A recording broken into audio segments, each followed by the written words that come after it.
You know, I think you want to comment, Chief Ojikutu? Actually, the people wanted what they thought was a change.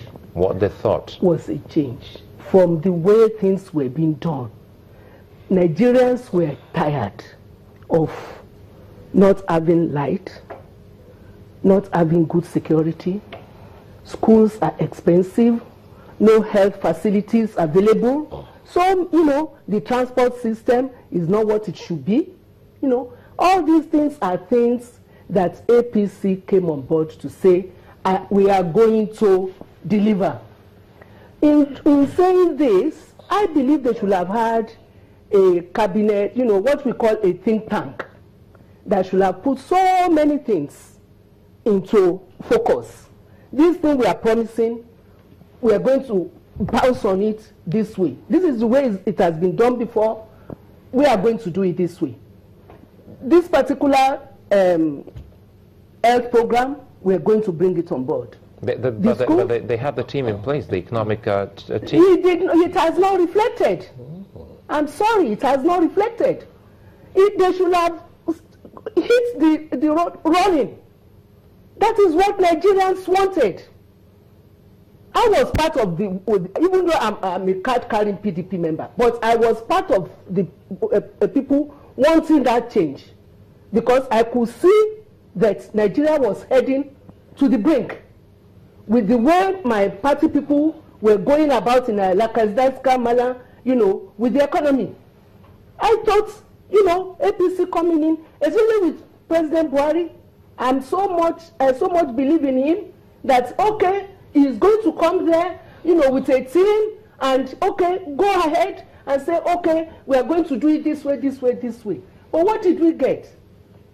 So many months passed with people going in to give him one idea or the other before he assembled his team and all that. Nigerians, you know, they did not vote for you to get there and start thinking. They voted for you to get there and start the work. And it's now almost 2 years. As I'm speaking, I'm not, you know, I'm a neutral person. I just want Nigeria to be the Nigeria of my dream. What about Nigeria where everything works? So not a Nigeria where, you know, a promise. Sorry, Chief, going to be. Sorry, Chief, for cutting you. So Nigerians are looking for a political system that will work for them. Yes. An alignment, even though they are opposing parties, but there should be an alignment of ideologies. You have the All Progressives Congress. They are first team. It's like self-interest. First 11, second 11 I think what happened actually was that Nigerians were looking for change. They voted APC not necessarily because of the party, but because of the personality that represented a change. They saw the change in Buhari, that things would be done differently. And they felt that if they voted Buhari into power, that these changes would be made. And they did not think about parties, really. Although the governing party before this change, you know, was the PDP, which for the time they had been in power, so much problems, you know, had come up. And Nigerians were tired, as Chief Mr. Ojikutu said. Nigerians were completely tired. And they saw the symbol of change in Buhari, not in APC per se. And having voted APC into power, having voted Buhari into power, the disappointment came when the delay of even assembling a cabinet. They went as far as hiring Axelrod from the US to plan their campaign to wrestle power. And they succeeded. So they didn't plan how to govern. Sorry. I don't want us to. Sorry, I'll come back to you, Mr. Shweto. I just wanted to go back to Mr. Additional. Mr. Additional, it would seem as if everything here about 2016 is more or less like a verdict on President Buhari. If you've been listening for Chief Ojikutu, she thinks that even though she's a card-carrying member of the PDP, for 2015, the 2015 election, many thought that the president would have started working in 2016, and she doesn't seem happy about the way and manner the administration has been going on. What do you have to say to Nigerians on that? Thank you. If I recall well, Chief Ojikutu was deputy governor in Lagos to Sir Mike Otedola. I believe that government came in 1992 and lasted till November 93 when Sani Abacha came and dissolved the structures.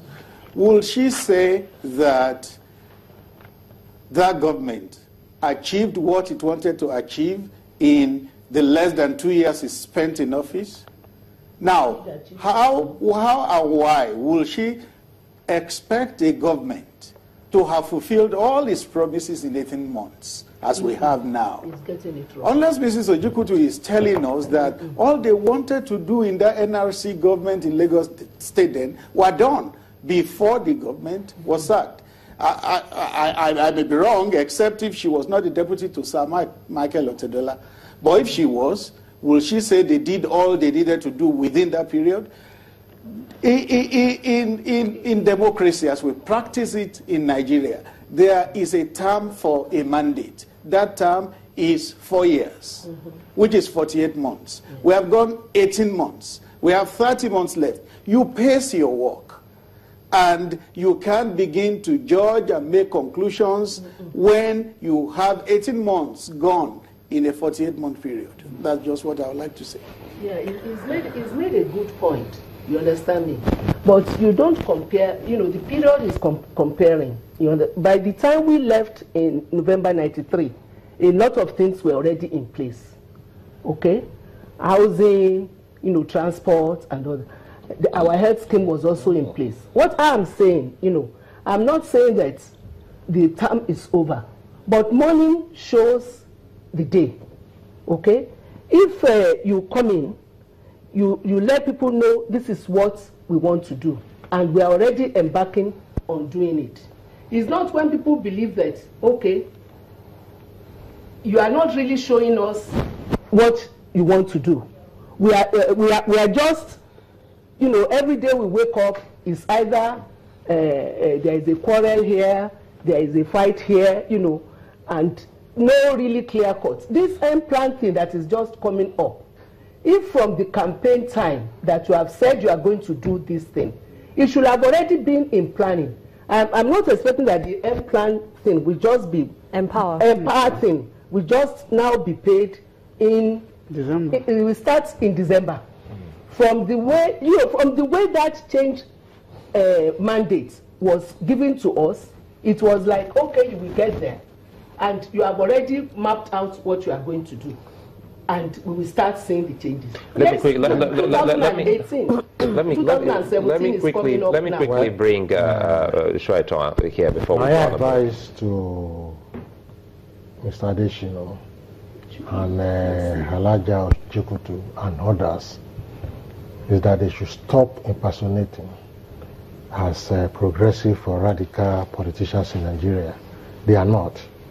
PDP ran the worst of governance you can see in Nigeria. Yes. Mr. Adeshino is getting this wrong. Yes. When people voted for change, they wanted something better. And now I'm saying it can't be better on the basis of neoliberalism, commercialization, privatization, devaluation, deregulation. That is the fundamentals of that makes the difference between a government and a government. The moment you embrace what PDP was doing, except you are flaunting Buhari's integrity diminishing now, except that there's no so, and the press has also been caught into this impersonation, calling one a progressive opposition. They are not. It's like you have first 11 and second 11 of a football team. I think that's a good place for us to wrap up this segment. Well, we hope that everyone would have been able to see some of these things gentlemen and Chief have been able to point out here on what 2016 means for the political parties and the government of the day. We'd like to thank you very much, Adeola Soetan, Chief Sinatu Ojikutu, former Deputy Governor of Lagos State, and Dr. Nick Idoko, HOD of the Mass Communication at Samuel Adegboyega University. Many thanks. And of course, Femi Adesina, the President's Special Advisor on Media. But I want you to still stay on because there's so many things. You represent the government. We'll come back to you after this moment because a lot of Nigerians would love to hear from you, Mr. Adesina. So you stick around while we say bye-bye to the others here in Lagos. Definitely. And when we do come back after this quick break to catch our breath, we'll be talking about other issues and one that is very dear to most Nigerians. We're talking about the state of the economy.